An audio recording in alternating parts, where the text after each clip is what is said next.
Well guys, we're heading out here to an 8300 in the shop out here at this ranch. We're going to put a wheel speed sensor in it and go drive it. I checked all my power supplies and signal return wires, and all those were good the other day, so I'm going to go stick this wheel speed sensor in there and hopefully we'll go drive it. It seems like it takes it a while to screw up, but the corner post and the ICU numbers on the display panels, the miles per hour just goes to 0, and then about another 20 feet it stops moving.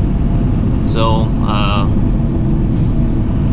we'll see what happens. But look at the mountain, looks a little bit better this morning than it did the other day. At least there's some snow on it. We've had no snow hardly at all this winter. It's been terrible. It rained quite a bit the other day, but finally got a little bit of snowpack up there, so I hope it keeps doing it. Well, here we are.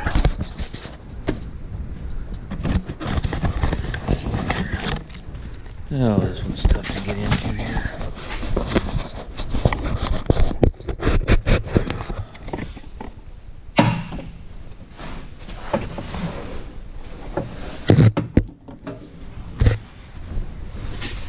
Plug on there.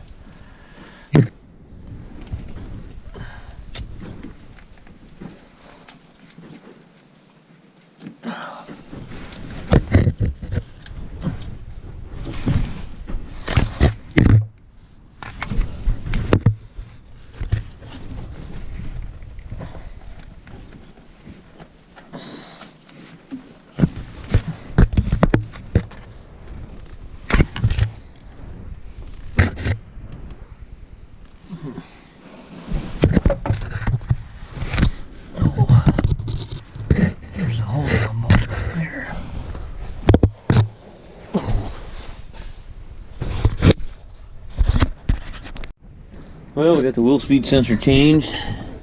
If you've ever done one of them on one of these 8000 series, it's real fun. It's on top of the rear end. And that's actually the original wheel speed sensor that was originally in it when the tractor was new. Still got the green paint on it. So 8,000 hours, that ain't bad. And the only thing we can do now is go test drive it.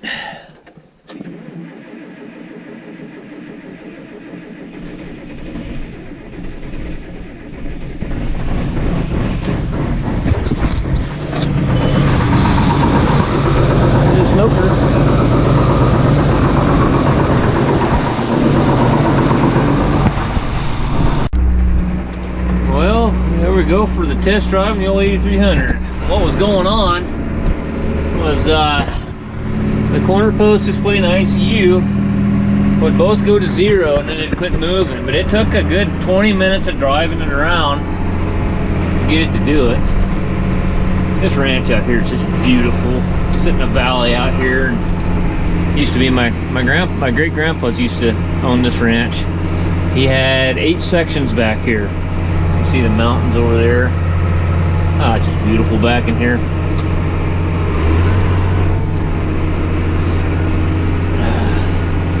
So we'll drive this thing.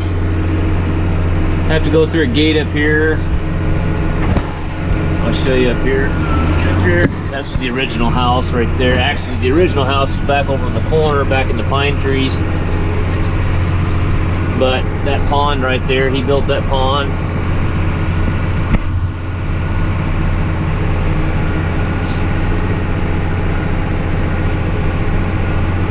Kind of a neat place around here. I'd love to be. I'd love to live out here.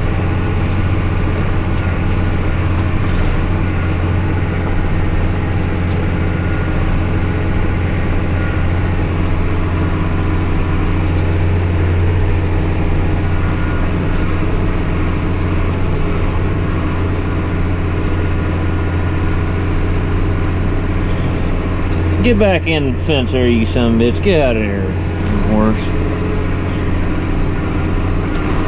Oh. Pretty tight quarters with this tractor with the duals on though on this narrow road.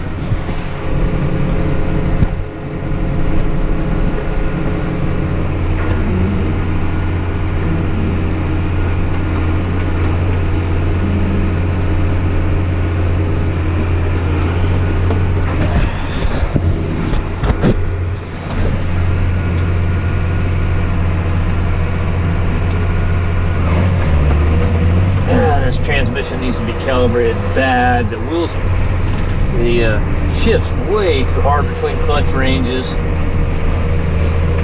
And this old of a tractor, usually you go to calibrate them and they usually don't calibrate because there's a pack that's slipping a little bit, or you got a shift valve sticking just a little bit and they won't ever calibrate. Sometimes it's just better to leave them alone until the transmission needs to be rebuilt, and then after you rebuild it, calibrate it and fix every problem on it. 8,000 hours and it's never been into, so he's been pretty fortunate. Yeah, see, there you go. 13th to 12th, it just about throws you over the steering wheel.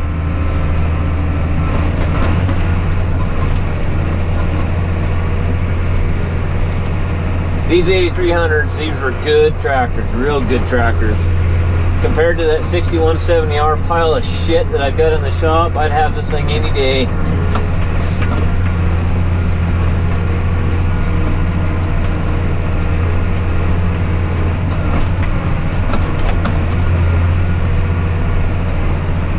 I hope this fixes the problem. I checked the wiring going to the sender, the power supply. That one plug's at 12 volt power.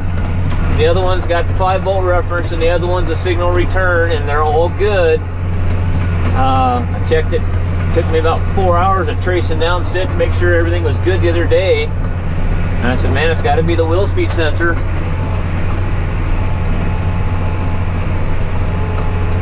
But the only way to check it, I could not make it do it the other day. He said it was real intermittent, but it took me about, I don't know, drove it down the road about 3 miles before it ever did it the other day.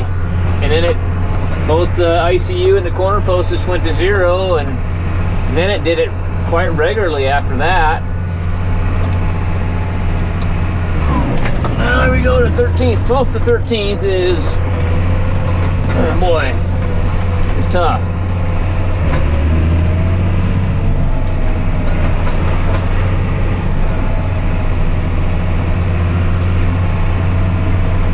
Another pond here. I don't remember this pond being here when I was a kid. It's all froze over. Not really getting much of a winter. We're getting a lot of cold, but we sure aren't getting much moisture.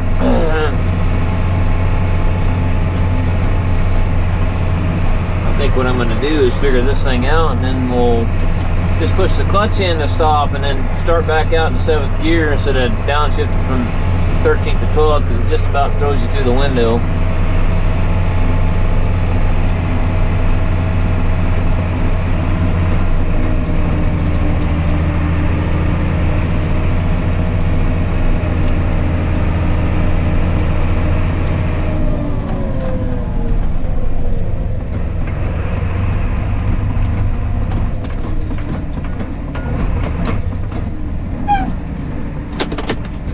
All right.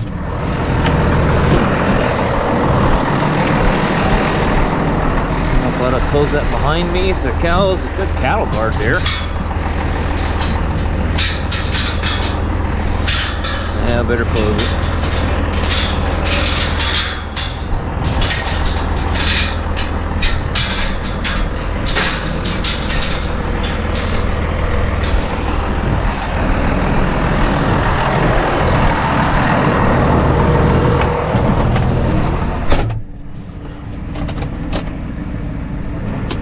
Huh, I started out in 13th. Usually they don't do that.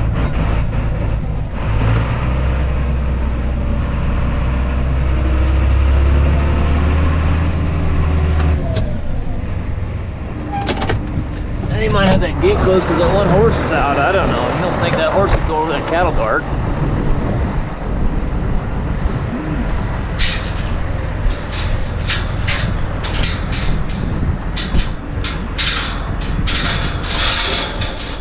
Yeah, well, give her one wrap. We'll be right back. No, that ain't working for shit, is it?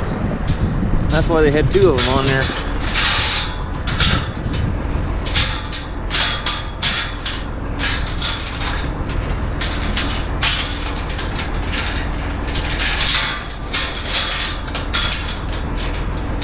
All right, that looks a little better. Oh. Take us a little trip here now. Usually they start in, it's not, usually the default is 7th gear.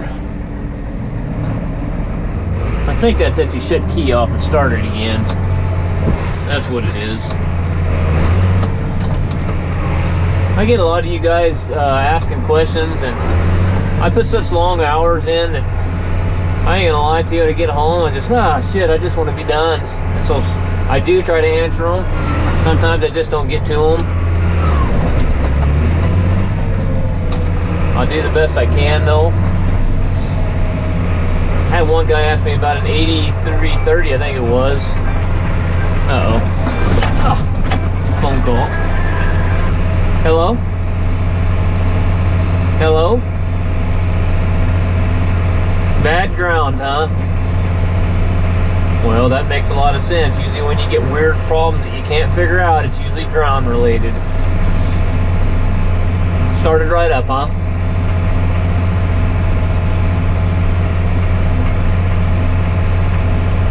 Yeah. Now you could probably actually hook the Texa unit up to it and find out what codes are in the transmission. Yeah. Now that you can communicate.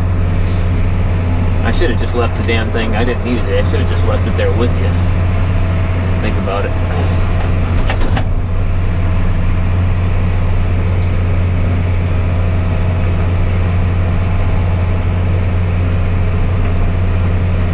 Well, yeah, you can do that too. Well, where was it? What ground was bad? Really? Just from the battery terminal itself, or from the terminal to where the ground's on the frame? I'll be damned.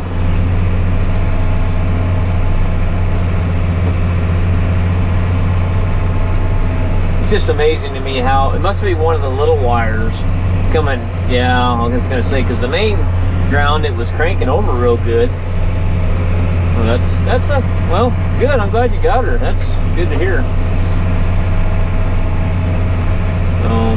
I was afraid you was gonna get pissy and throw your hands up and send it somewhere else. I thought, well, just figure it out. You can figure it out. You're smart enough. Oh, all right. Well, if you can't get any codes on it and you need that, let me know. Okay, talk to you later. So far, so good. She hasn't quit moving, but you know, the other day when it quit moving on me, if I stayed in one gear, it was fine. But it's when I downshifted to 7th, and then I upshifted again, that's when it went to hell on me.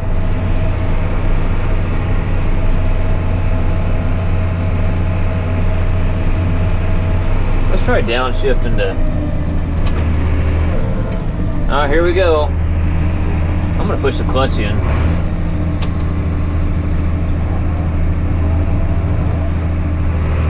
Alright, that's a lot easier on it. Just push the clutch in and downshift to...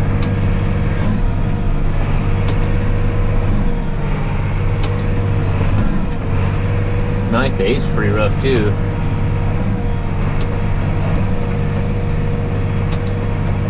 Fifth.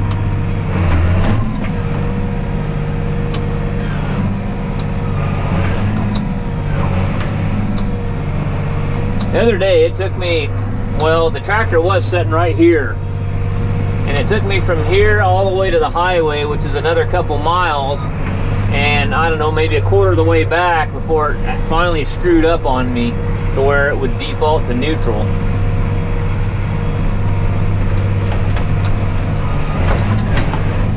But the other thing is, I had that tractor sitting there running for a good hour, diagnosing it with the engine running, because it was raining and snowing and I was cold, so I had the tractor running with a heater on. I was in and out of the cab testing stuff. Oh, it's a big jump there. 12th to 13th.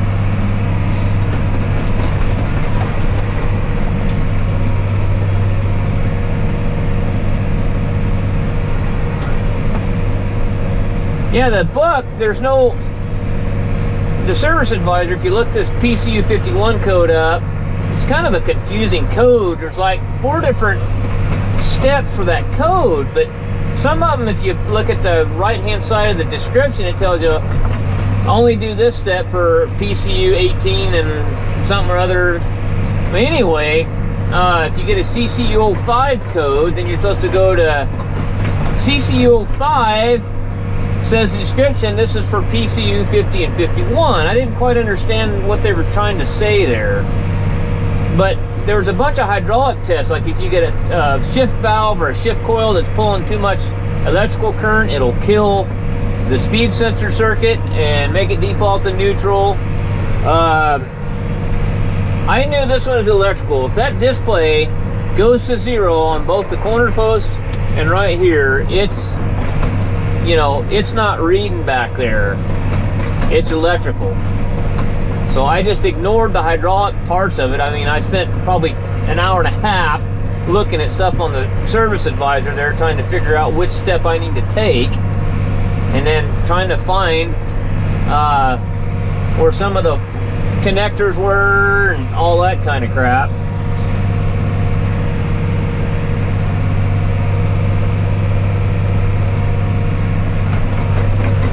There's nothing out here in this part. When you get out further where we were when we started out at that ranch, you got a lot of good scenery, but out here it's just sagebrush and juniper trees and pack rats. This is where all the pack rats live, boy. This old guy right here, another story for you here this last fall. This old couple, they're in their 90s. They're living out here in this motorhome.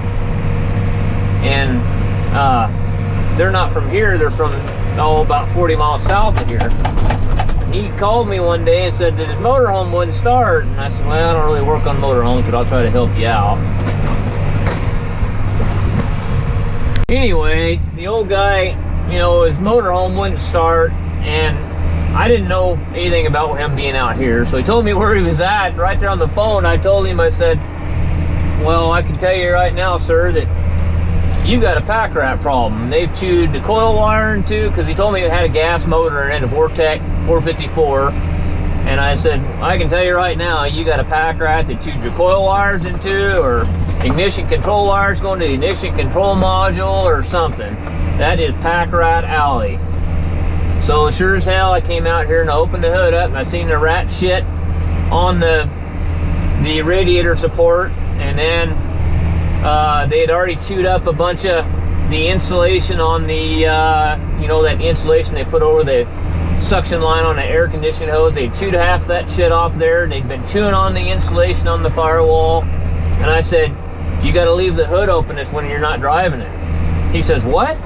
I said, that is the key, is leave the hood open. I said, at the feedlot, we had to do that for years. We had to leave our hoods open and then they wouldn't camp in there. I said, but that won't keep them out of the cab.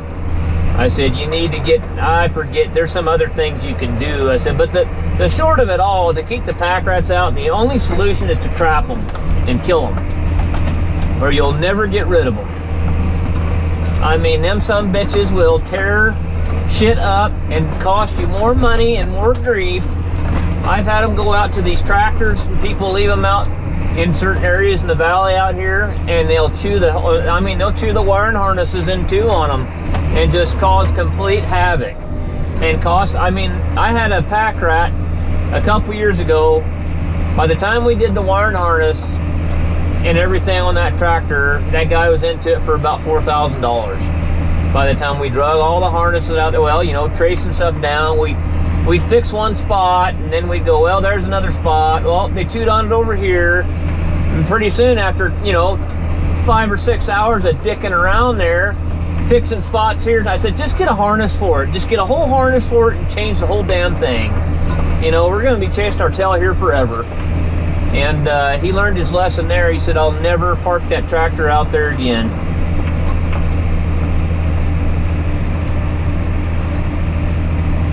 I think if you ever got an enemy you just hate and you want to get him back with vengeance, just dump a bunch of pack rats on his property and he'll never mess with you again, I'll tell you that.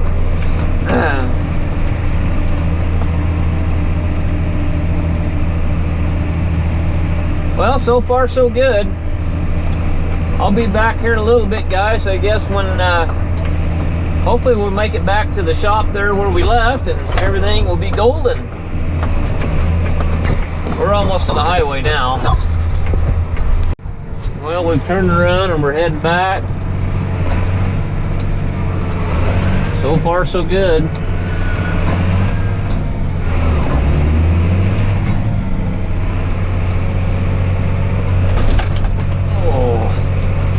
Oh, road just get washed out in the winter time.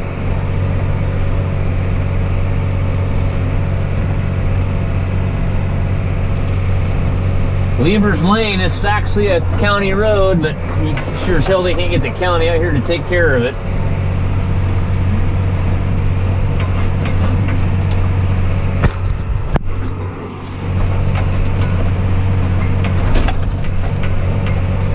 Got an axle seal leaking on this left front side too. He told me the other day, this guy, he spends his money. He don't really use these tractors very hard, you know.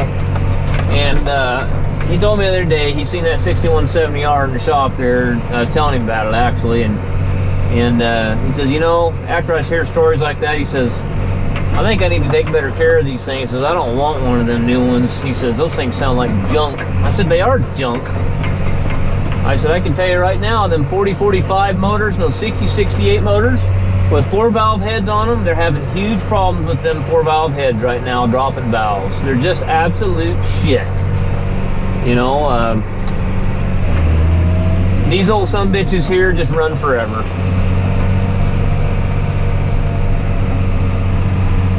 You know, this was kind of like that era of there was a perfect combination of electronics and mechanical stuff. But now it's gotten to where on this new stuff, they've just gone completely overboard with the electronics. I mean, there's just too much of that shit on there. You know, and I'm fairly savvy with the electronic stuff. I learn more and more all the time. But, you know, they just got way too much of it on there. I think there's like 13 different controllers on that 6170R. You know, there's 3 on this thing. There's the hitch controller, SCV controller. There's the engine controller, and then the power shift controller.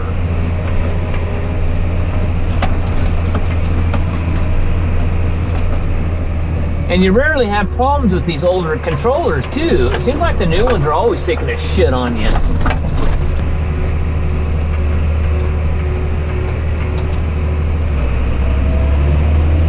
I think we got this thing, guys. I don't see no problems with it yet.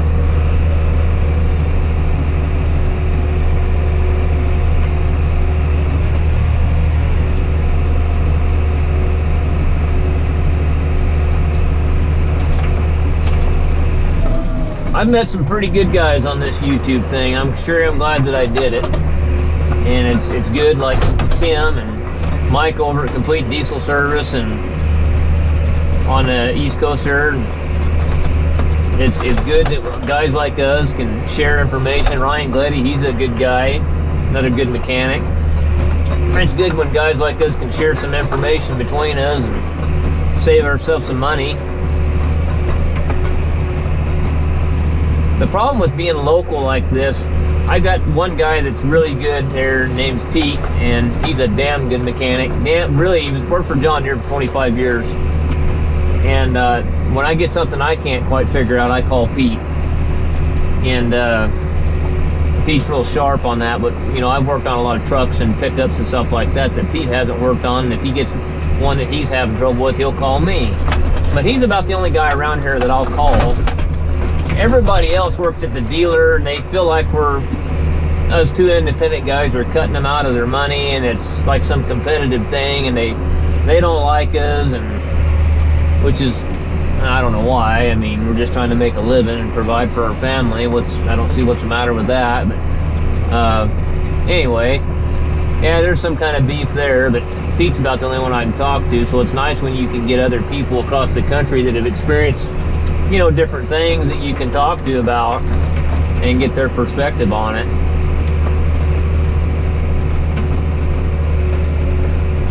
Well, guys, I believe I've got this.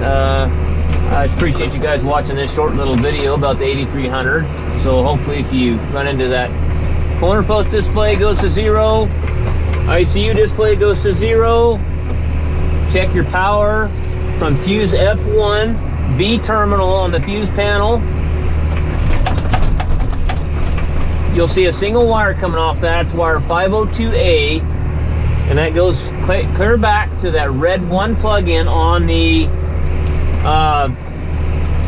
wheel speed sensor. And then the other 2 wires is a gray and a black. The gray one's going to be your 5-volt reference, and the black one's your signal return.